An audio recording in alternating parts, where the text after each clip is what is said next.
And welcome to my channel. तो जैसे कि हम पढ़े थे भारतीय संविधान का भाग 5, तो हम आगे की वीडियो को कंटिन्यू करेंगे। तो आज हम पढ़ेंगे आर्टिकल 129, 130 एंड 131 एंड 132। आज हम पूरे क्या 4 आर्टिकल्स को कंप्लीट करेंगे। धीरे धीरे करके हमारा ये भाग भी क्या होता जा रहा है, कंप्लीट होता जा रहा है। बस अब एक इसी के आगे एक चुनौती और है, जो है भाग 6, उसमें भी 100 आर्टिकल्स। उसके बाद तो धीरे धीरे करके आराम से आर्टिकल्स होते जाएंगे और भाग भी कंप्लीट होते चले जाएंगे। ये 2 मेन आर्टिकल थे या 2 मेन भाग थे, सबसे ज्यादा बड़े थे, उनको हम कंप्लीट कर लें।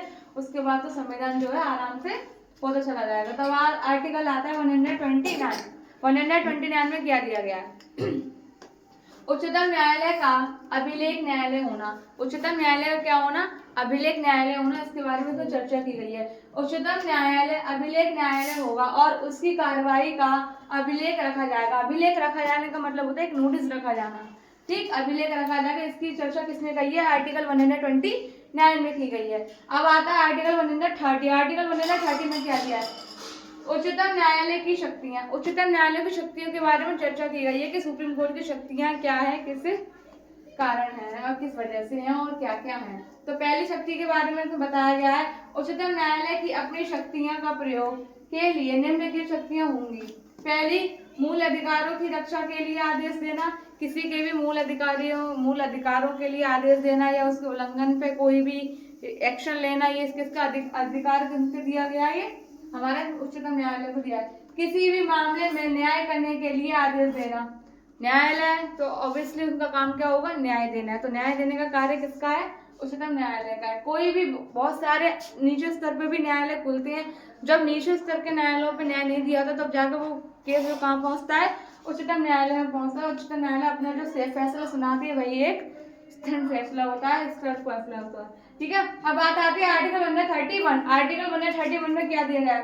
उच्चतम न्यायालय की मूल अधिकार। मूल अधिकार के बारे में चर्चा की गई है इसमें 131 में। किसी भी व्यक्ति को मूल अधिकारी या उल्लंघन करने वाले किसी भी आदेश के विरुद्ध आदेश देने के, अगर हमारे किसी भी अधिकार का या क्या कहते हैं मौलिक अधिकार का उल्लंघन हो रहा है, तो उस पर क्या करती है सुप्रीम कोर्ट जो है क्या ले सकती है? एक्शन ले सकती है। किसी भी व्यक्ति को मूल अधिकारों का उल्लंघन करने वाले किसी भी कानून के विरुद्ध आदेश दे, अगर ऐसा कोई कानून है, अगर ऐसा कोई गवर्नमेंट कानून है जिसके कारण अगर आपको ऐसा लग रहा है कि आपको किसी भी मूल अधिकारों को चोट पहुंच रही है या उसका उल्लंघन हो रहा है, तो आप इसके लिए भी क्या कर सकते हैं? उनको शिकायत दर्ज कर सकते हैं और उच्चतम न्यायालय पूरी इस पर चर्चा करेगा और उस चीज को सुधारने की कोशिश करेगा। अब आता है आर्टिकल 132। आर्टिकल 132 में क्या दिया? उच्चतम न्यायालय की अपील करने की शक्ति।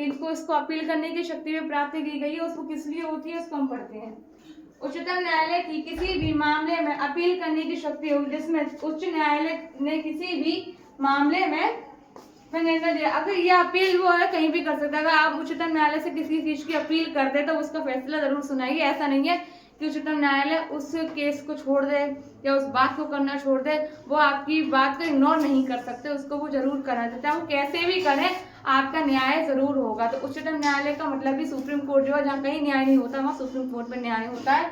सुप्रीम कोर्ट ना तो सरकार के बजट में चलती है, ना किसी इंसान के कहने में चलती है, ना किसी महान व्यक्ति के कहने पर चलती है। सुप्रीम कोर्ट के जज सिर्फ सच को देखते हैं और सच का ही साथ देते हैं। तो ये आर्टिकल्स के खिलाफ है। अगर कोई भी न्यायालय में अगर न्याय नहीं मिल रहा है किसी व्यक्ति को, तो वो ऑब्वियसली जाकर सुप्रीम कोर्ट में अपील कर सकता है।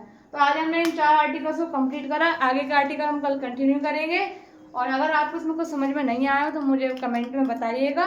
Thank you.